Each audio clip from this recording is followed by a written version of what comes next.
ফেসবুকে কন্টেন্ট তৈরি করতে গিয়েই চিন্তায় পড়ে যাচ্ছি।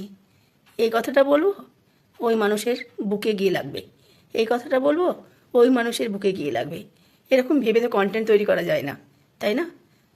কার বুকে লাগলো, কার পায়ে লাগলো, কার মাথায় লাগলো, তা আমি আর কিছু ভাববো না। আমার কথা আমি বলতেই থাকবো। আমার কথা বলার কারণই হবে সমাজ সচেতনতামূলক পোস্ট, যেটা সমাজের পক্ষে সাধারণ মানুষের মনে যেন গেঁথে যায়, তারা যেন সচেতন হয়, এটাই হচ্ছে আমার লক্ষ্য।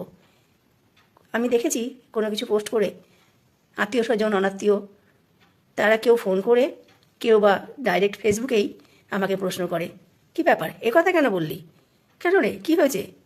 আরে ভাই, এটা কন্টেন্ট।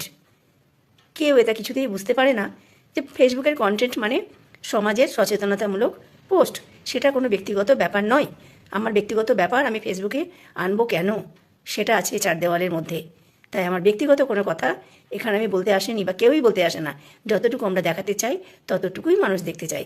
ফেসবুকে কন্টেন্ট ক্রিয়েটার হিসেবে কাজ করার অর্থই হলো সমাজকে সচেতনতামূলক কোনো কিছু একটা মেসেজ পাঠানো। এটা ব্যক্তিগত সম্পর্কের সঙ্গে সম্পর্কিত নয়।